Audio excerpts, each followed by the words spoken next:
Abra comigo, por favor, no livro de Atos dos Apóstolos, no capítulo 9, a partir do verso 1.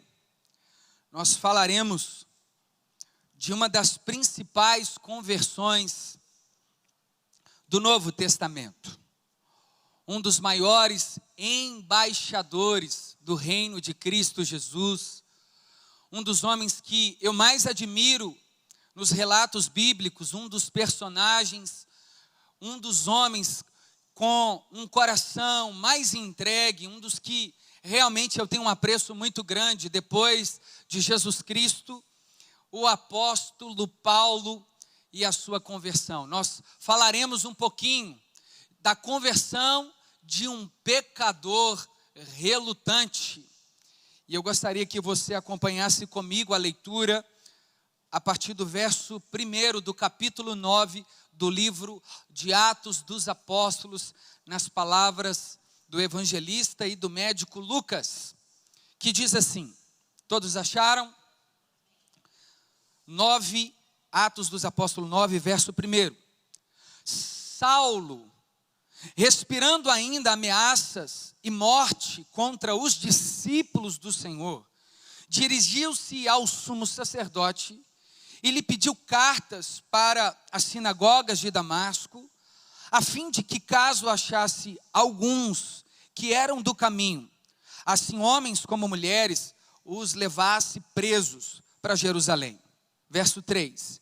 Seguindo ele estrada fora, ao aproximar-se de Damasco, subitamente uma luz do céu brilhou ao seu redor. E caindo por terra, ouviu uma voz que lhe dizia: Saulo, Saulo, por que me persegues? Ele perguntou: quem és tu, Senhor? E a resposta foi: eu sou Jesus, a quem tu persegues. Mas levanta-te, entra na cidade, onde te dirão o que te convém fazer. Os seus companheiros de viagem pararam emudecidos, ouvindo a voz e não vendo. Contudo, ninguém também o viu. Então se levantou Saulo da terra, e abrindo os olhos, nada podia ver. E guiando pela mão, levaram-no para Damasco. Esteve 3 dias sem ver, durante os quais dos dias nada comeu e nem bebeu. Até aqui, para a gente começar a introduzir a mensagem. Pai, nós queremos agradecer ao Senhor por essa palavra. Oramos ao Teu Santo Espírito que abra os nossos olhos e o coração, para que de uma forma fiel ao que o texto está nos dizendo, possamos colocar em prática, aplicar a nossa vida diária, tirar os ensinamentos, os exemplos, Senhor, e perceber aquilo que não devemos por meio da sua palavra. Nós oramos assim em o nome de Jesus, para a glória do seu nome. Amém.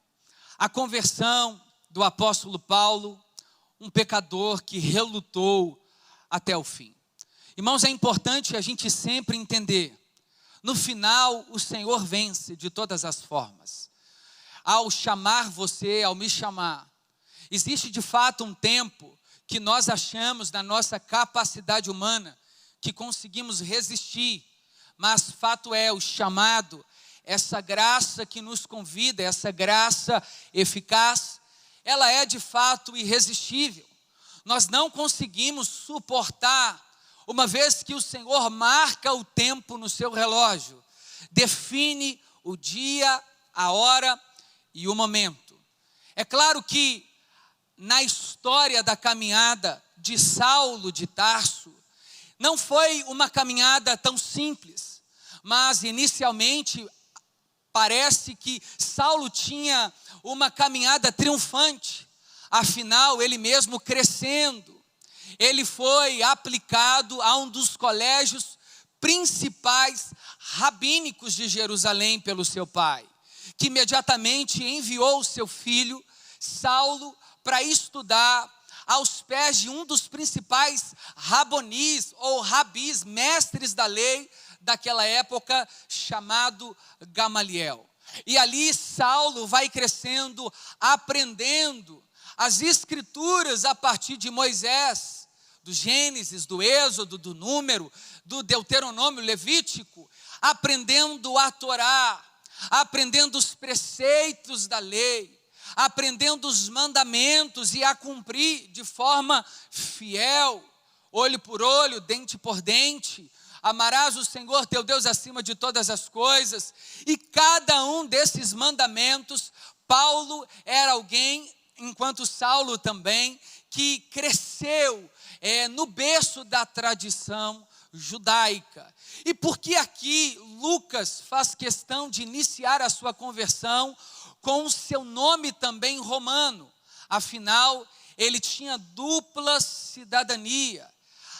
Tarso pertencia ao domínio romano, era praticamente uma parte do domínio dos romanos.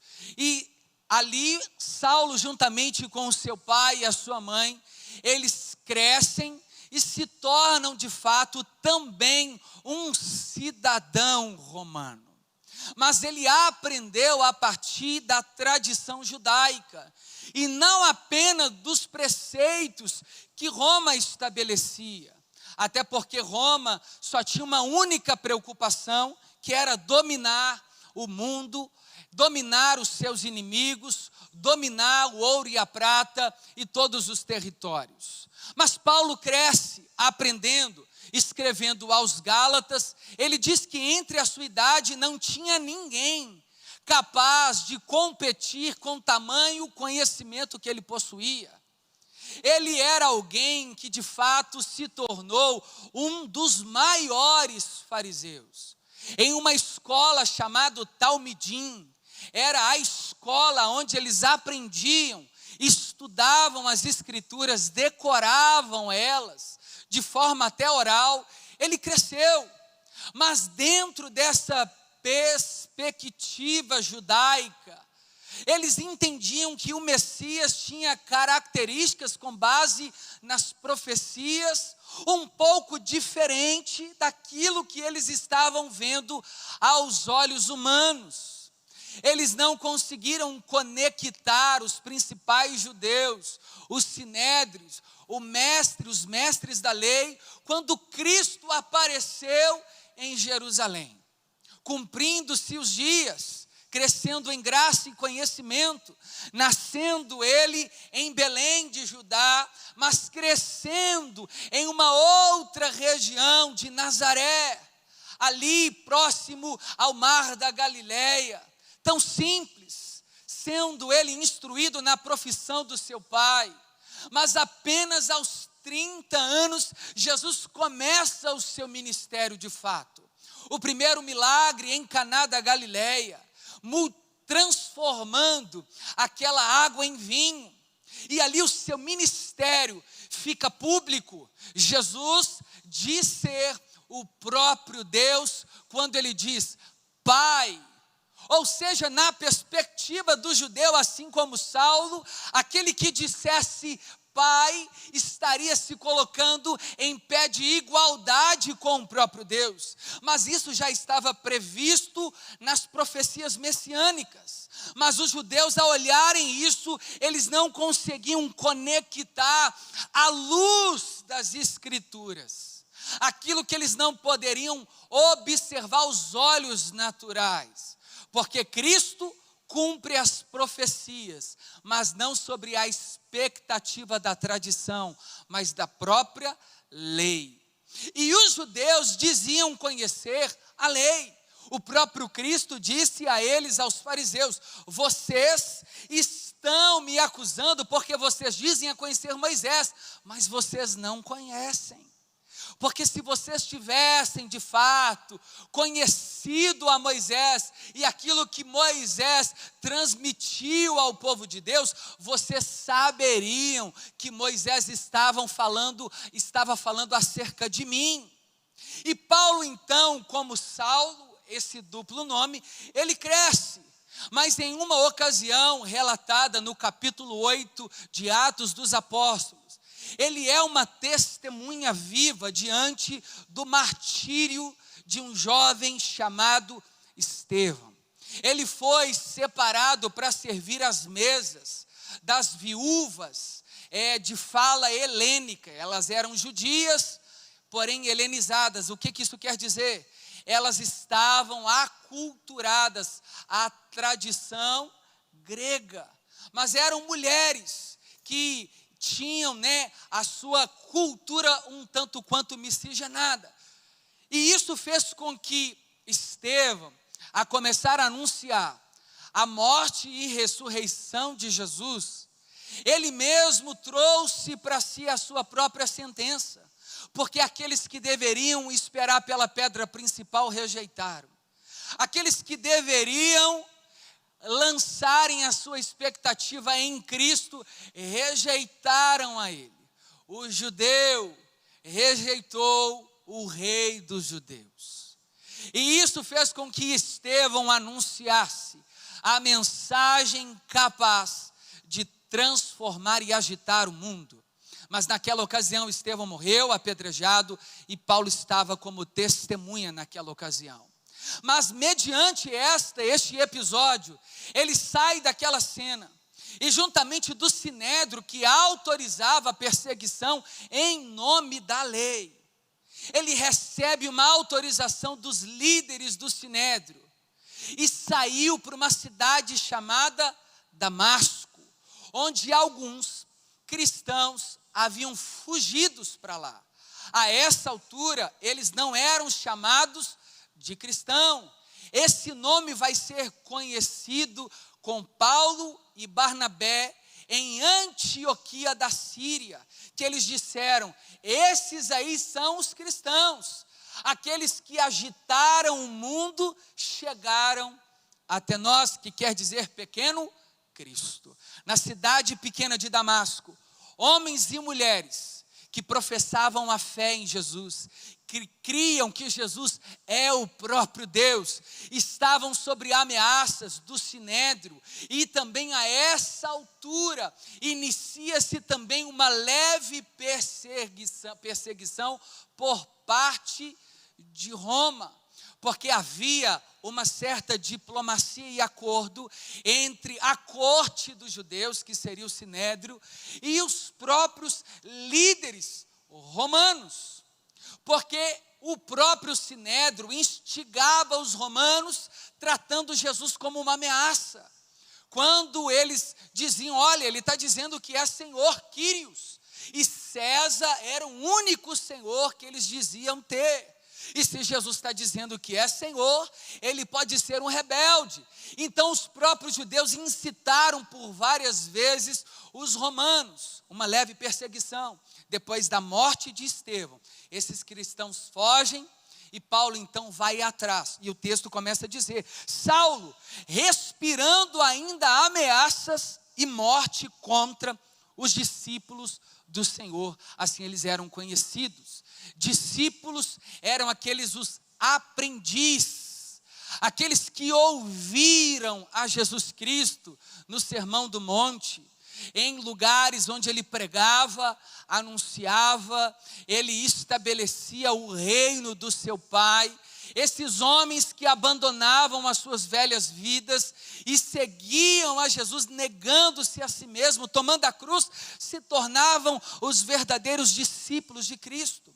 O texto faz questão de dizer para mim e para você, irmão, que este homem, ele tinha um desejo tão grande de destruir essa religião cristã na cabeça deles, que ele respirava a morte desses cristãos. É alguém assim: eu não descanso enquanto eu não encontrá-los. Eu não vou parar enquanto eu não prender o máximo de cristãos, o máximo desses homens e mulheres, trazendo eles para Jerusalém e vê-los sofrer. A Bíblia diz que Paulo, em alguns lugares, arrastava esses homens como besta fera. Ele estava procurando esses homens para paralisar essa pregação de que Cristo é Deus. Mas o que Paulo ou Saulo não sabia é que essa luta com a igreja tinha um principal defensor dela, Jesus Cristo. E o texto diz: dirigiu-se ao sumo sacerdote e lhe pediu as cartas para as sinagogas de Damasco, a fim de que, caso achasse alguns que eram do caminho, algumas vezes os cristãos eram chamados daqueles do caminho. Por quê? Porque Jesus, em João capítulo 14, disse: eu é que sou. Quando Filipe pergunta: Senhor, mostra-nos o Pai. Ele disse: o tempo todo eu estou com vocês e você ainda não conhece. Eu sou o caminho, eu sou a verdade, eu sou a vida. E para essa ocasião, a essa altura, os discípulos, os santos, também eram conhecidos como os do caminho, por causa da declaração de Jesus. Assim, homens como mulheres, ele não tinha dogmas, não tinha sexo para Paulo, não tinha idade. A partir do momento que as pessoas confessavam Jesus, ele estava pronto para aprender, para poder parar, matar, se fosse o caso, a fim de que os levassem presos para Jerusalém. Seguindo ele estrada fora, ao aproximar-se do lugar, Damasco, aqui começa a sua conversão. Subitamente uma luz do céu brilhou ao seu redor. Isso nos faz remeter quando a luz brilhou sobre as trevas, ao criar o Senhor todas as coisas. Ele foi dizendo que haja, façamos, e fez, dando ordem para todas as coisas. Esta luz que brilhou no princípio, ela agora está diante do apóstolo Paulo, ainda quando era um grande perseguidor. Essa luz não apenas brilha, ele caiu por terra e ouviu uma voz que lhe dizia: Saulo. Ou seja, essa luz já estava de olho nele há muito tempo. Essa luz já tinha um momento marcado com ele. É por isso que ele cai e se prostra diante dela. E olha só, irmãos, parece que ele também conhecia essa voz que vinha de dentro dessa luz. E ele disse assim, olha o que Lucas diz: e ouvindo uma voz que lhe dizia: Saulo, Saulo, que quer dizer Saul, Saul, por que me persegues? Em que momento Paulo perseguiu a Jesus, irmão? Se enquanto Paulo vai se converter, Jesus já tinha cumprido o seu ministério, propiciado, justificado o pecado por nós na cruz, ele já tinha sido assunto aos céus. Mas a essa altura, o próprio Senhor Jesus marcou um encontro com este pecador, dizendo: Saulo, eu te conheço não aqui em Damasco, eu te conheço no ventre materno. Eu já te conhecia antes de você ter vindo ao mundo. Saulo, Saulo, sou eu, Cristo, a quem você está perseguindo. Porque todas as vezes que você persegue a minha igreja, você está perseguindo a mim, porque ela fala de mim, ela anuncia sobre a minha morte e ressurreição. Irmãos, nós devemos passar por perseguição, por pregar o evangelho, e não por outros motivos.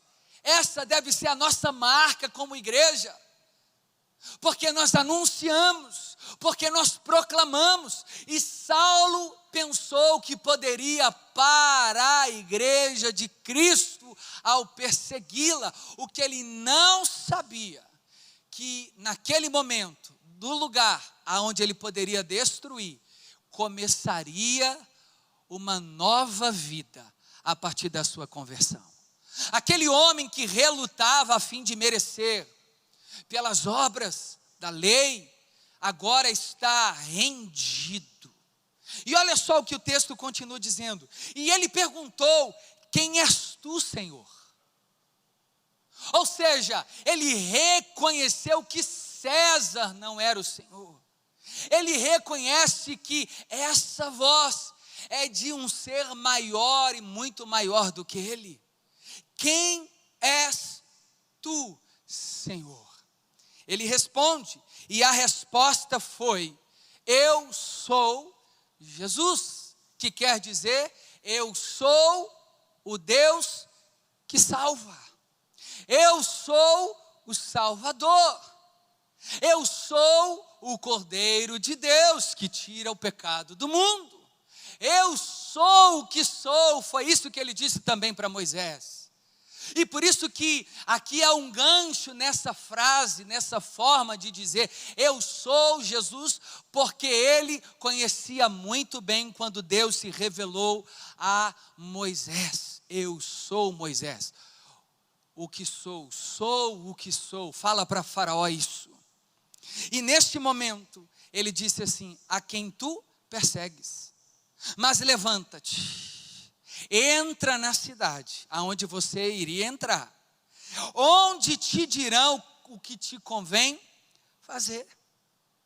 Ele tinha planos, matar, destruir, mas no meio do seu plano, Jesus atrapalhou o plano dele, e agora fez ele viver os planos do próprio Senhor, através dele.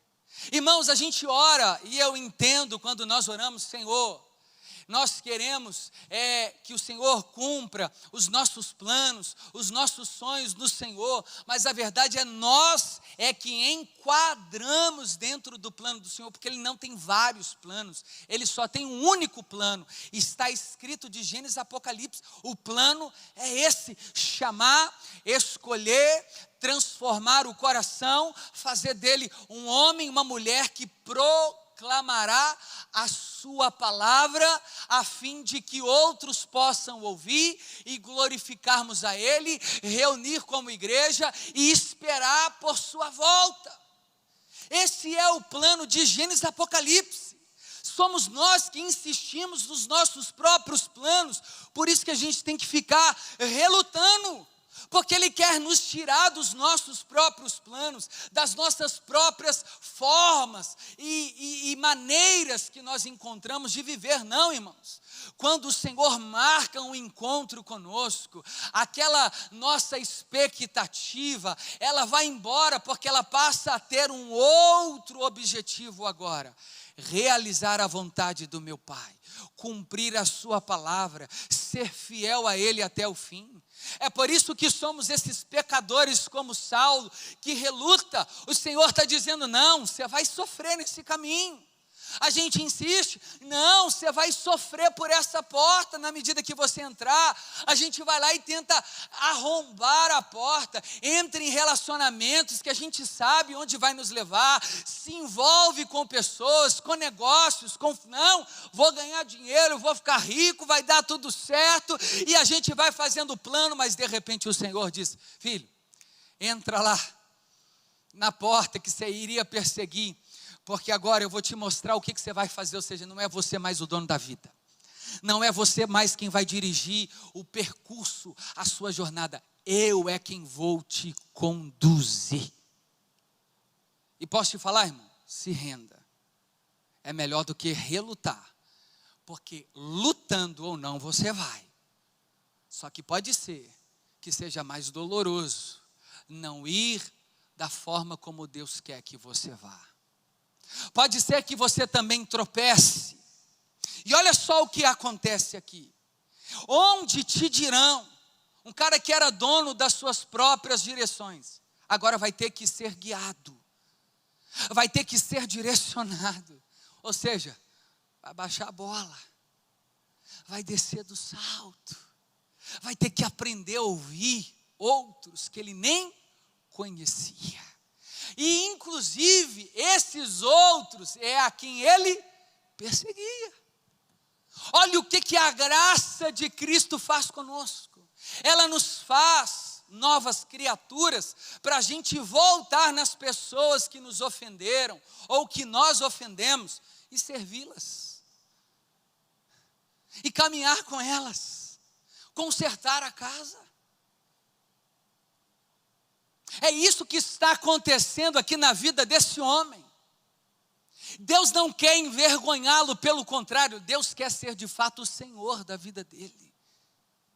Essa é a marca do Senhor Jesus Cristo deixada em nós. Amem uns aos outros, assim como eu vos amei. Eu dei a minha vida por vocês, quando vocês eram os meus inimigos, não quando vocês eram os meus amigos. Verso 7. Os seus companheiros de viagem pararam mudos ou emudecidos. Eles até ouviram a voz, contudo ninguém.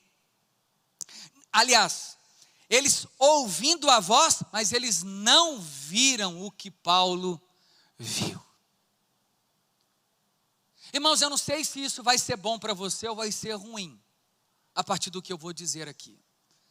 Mas com base em uma doutrina, que eu me apego essencialmente, a da eleição, que Deus nos escolhe por sua vontade soberana. Isso não tem nada a ver comigo, com você. Nós não devemos questionar quanto ao chamado que recebemos e o outro não. Deus tem a sua multiforma de fazer as coisas, Ele que é Deus.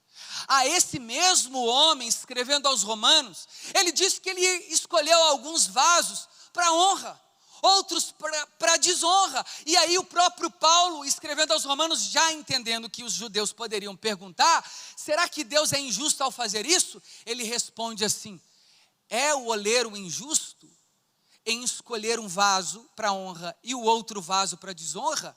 O vaso é maior do que aquele quem o fez? Não, é Deus quem nos escolhe por graça e soberana vontade.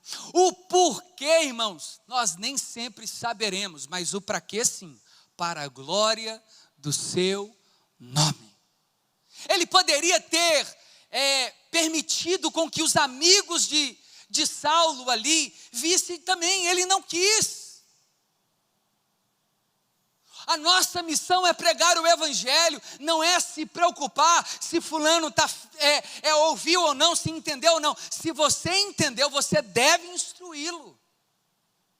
Mas como ele vai responder? Se ele vai imediatamente para a igreja, se ele vai ser como você, se ele vai ser intenso ou não, isso não diz respeito a nós, porque essa obra nós não podemos fazer em convencer as pessoas, mas essa voz é capaz de fazer. Jesus, o Espírito Santo. Vai lá. Os companheiros deles ouviram, mas não vendo. Então se levantou Saulo da terra. Tem hora que a gente precisa sim, de fato, cair na realidade de quem somos. Saulo não passava de um religioso. Saulo não passava de um homem que tentava, na força do seu braço, chamar a atenção de Deus. Talvez por ignorância, porque ele aprendeu assim. Mas fato é, o Senhor Jesus sempre terá um encontro marcado com os seus escolhidos, com os seus eleitos, com aqueles a quem Ele tem chamado. Por isso, meu irmão, não relute, não lute, não pare se o Senhor está te chamando. Arruma a casa rápido e siga Jesus. Esse é o chamado. Ele se levantou e abrindo os olhos, porque ele ficou completamente cego. Parece que isso também aqui foi uma forma didática. Israel havia caído várias vezes. E Paulo aqui talvez de uma forma pedagógica. O texto não diz isso, mas nós podemos encontrar aqui as várias formas pedagógicas de Jesus mostrar para Israel e para Paulo, que era um exímio israelita, escrevendo aos Filipenses no capítulo 3, no verso 8, ele diz assim: se alguém deveria se gloriar na carne, na circuncisão, esse alguém deveria ser eu, circuncidado ao 8º dia, da tribo de Benjamim, hebreu de hebreu, quanto à lei fariseu, quanto ao zelo perseguidor, quanto à justiça que há na lei, irrepreensível. Mas agora esse homem está rendido à graça, prostrado, cego, porque assim estava a maioria, ou estavam a maioria dos israelitas, dos judeus, cegos. Eles eram cegos que guiavam outros cegos, guias de cegos. Mas olha só o que acontece, nada podia ver. Deus tirou a visão temporária de Saulo. Ou seja, estou dominando. Eu é que vou te mostrar um novo e vivo caminho. Você vai ver agora a partir de uma outra ótica. Você viu com óculos da lei, agora eu vou te colocar o óculos da graça, para você começar a entender, Saulo, que nunca foi sobre você, tudo é sobre mim, Jesus, em outras palavras. Ah, Saulo, você planejou, mas é eu que vou te mostrar o novo e vivo caminho. Eu estou rasgando o seu diploma de fariseu, ainda que eu vou aproveitar bastante coisa, porque o Senhor também aproveita muita coisa em nós. Nós não abrimos mão de tudo. As experiências ficam, habilidades, às vezes usada para o mal. Agora Paulo vai usar todo esse ímpeto para proclamar aquele que ele tanto queria perseguir e matar. Isso sim é um homem rendido à graça. Não por ele, porque ele foi para matar, mas por Cristo, quem o escolheu. E no caminho de Damasco ele dizia: agora, vem. Talvez hoje Jesus marcou um encontro com você. E agora? Vai ser amanhã. Não vai ser no Réveillon. Não vai ser no culto de fulano. Foi esse culto. Deus escolheu esse pequeno servo para te dizer: hoje Ele está te chamando. Ouça a voz do Senhor Jesus Cristo. E essa voz, irmãos, é doce, mas ela também é como um som de muitas águas, de trovão. É ensurdecedor essa voz dentro de nós. Você pode tentar tapar os ouvidos e descer às profundezas das trevas e colocar uma cama lá, que ela vai estar lá. Você pode subir nos mais altos montes, como diz Davi, no Salmo 139, que essa voz vai estar lá.